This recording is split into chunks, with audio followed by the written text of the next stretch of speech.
pan Adam Cibula.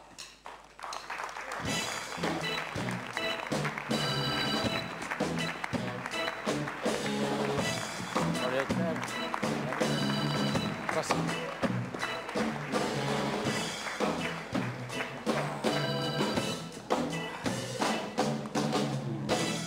Vy nějak držíte dech, ne?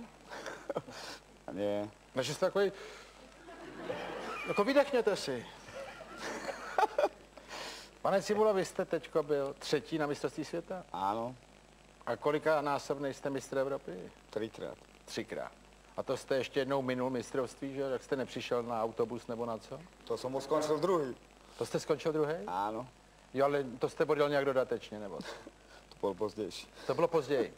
No a teďko, když jste byl 3., jak to bylo? Tam byla ohromná komplikace s tou váhou, ne? Vy jste musel hubnout hodně. No ano. A kolik jste musel zhubnout? 15 kg. 15 kilo. Počkejte, vy jste musel zhubnout 15 kilo, abyste mohl jít do té Do kategorie. 60 kg. Do 59, 90 jsem mal. Vy jste měl 59 kilo, 90 deka. Co to bylo za váhu, kde jste to vážili? Byla regulérní? To bylo v Číně. No ne, a vy jste musel zhubnout 15 kilo. Ano. V jakém období? No, za 3 měsíce. Za 3 měsíce. Ano. A třeba týden před tím závodem jste měl kolik? Nebo těsně předtím, to už jste měl tu váhu? 62,5. 62? No. Čili to pak je ohromný. No tak mě dali do vany. Jak do vany? No teplou vodu mi pustili a tam jsem byl 15 minut. A to se hubne, jako když si dáte? Ano. Že si dáte do vany teplou vodu a hubnete? Ano. To já bych byl jako smrtka, hele. A jak dlouho teda 15 minut v horký vodě a kolik jste zhubnul? No tak dvakrát jsem išel po sebe, tak to 30 minut, 2 kilo dole. Za 30 minut 2 kila dole. Ale celý den jsem nepil. Nič. Počkejte, a to jste dělal v ten den toho závodu? Ano, ten den. Čili byste ráno vstal a hned jste šel do vany? No ano. No ano. Pak jste tam byl 4 hodiny, pak jste vylez z vany. A zase jsem išel dole. Proč jste vylejzal, když jste tam... Tak jste si dal přestávku, jo? Zase znovu. Nemusel jsem jít za sebou hned. No a to stačilo? Stačil. A šel jste na ten závod? Na ten... Išel. No ale my bychom možná ani neřekli, vy jste byl 3. v kulturistice, že jo? Na mistrovství světa v kulturistice. Ale už u kulturisty je trošku jako blbý, když je oblečený teda, ne? Co? No ne, tak to je jako... Ano. No ne, ale tak jsem si říkal, že jako, rozumíte, vy jste mistr světa v něčem, co my vůbec nevidíme tady teďko, že jo? No, že bychom se na to mrkli malinko, jsem si říkal. Tak se páč. Jo? Tak já vám podržím ten portík, ten mikrofon, takhle. Víte, a že bychom to ukázali malinko. Jo, takhle vy mě necháte, abych si vás odstrojil, jako. Počkejte. Seďte, tak. Ještě bychom tohle, takhle, já si vás rozepnu. Hačejte, hele. Takhle. Ještě bychom se mohli natočit na video, tak. Možno vám dajú Ale zostriž. on je určite hetero tiež, pozor.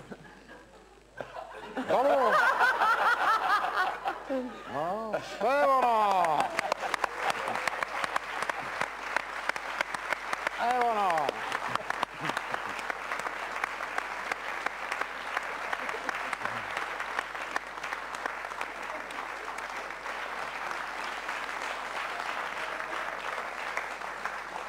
Ježišmarja. To je krásný.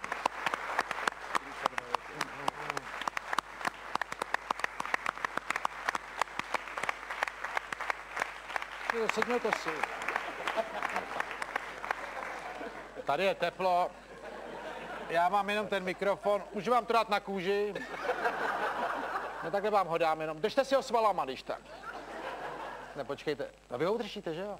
Vy tady máte teda prsa ohromný. No a teď mě řekněte, pane Cibulo, tohle, jak jste tady teďko udělal, tak to je nějaká taková vaše sestava, jako? Ne, tohle je tak. Pre divákov. No a tam, když jste na to mistrovství, tak musíte udělat... Mám zostav. Máte sestavu. Ta je trošku jiná než tahle. Ano. Tohle byla taková exibiční jenom. Ano. No a třeba, kdybych chtěl tenhle sval. Tenhle. Tak co by bylo jako potřeba? Cvičit. Vypadá jak panenka.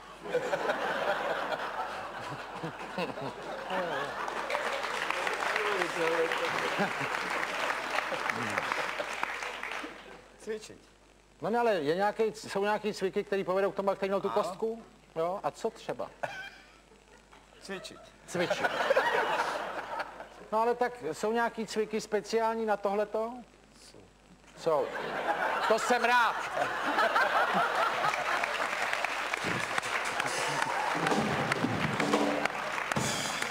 Já se bál, že nejsou. Jsou. Na tohleto? A na Taky jsou. A jsou jiný než na tohle? jiný. Jiný. A třeba tyhle jste dělali jak dlouho na tohle? 14 roků. 14 let. Tak to si nechám ty svoje.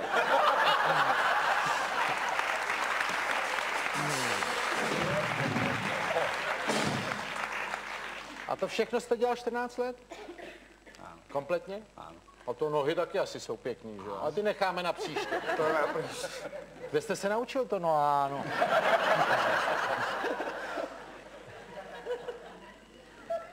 Kde jste se to naučil? To je Roztomilý. To je pro moderátora úplná lahůdka.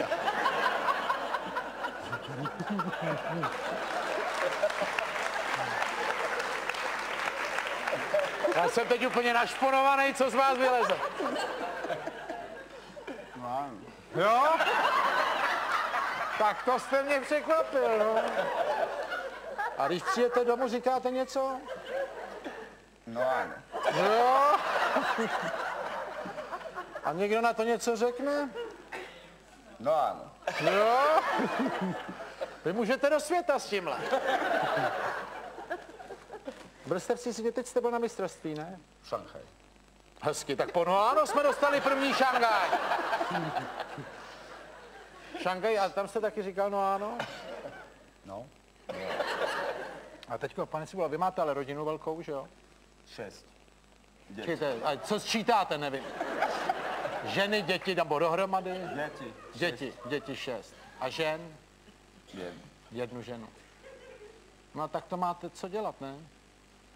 Abyste se o ně postaral. Mám. No a jak se to daří, tak jako když jste dneska třetí na mistrovství světa, to by vám mohlo pomoct, ne? Dobre. To byste vzal, jako že já jsem to rozhodl teďko, jo? No. Nebo toho si nic neslibuj, to, když to říkám já. Ale, a co dělá paní? S dětmi. S dětma. No ano.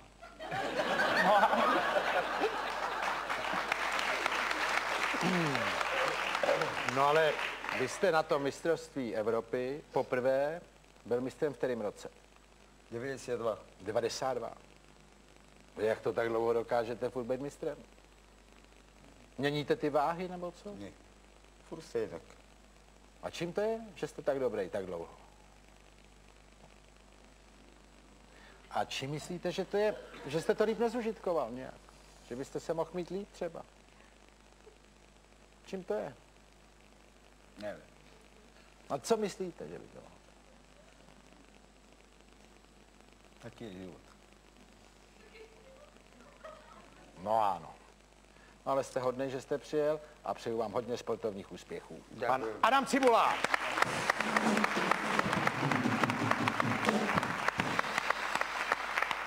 Dámy a pánové, já vám děkuji za pozornost a těším se s vámi zase někdy brzy nashledanou a žijte bez obav, prosím.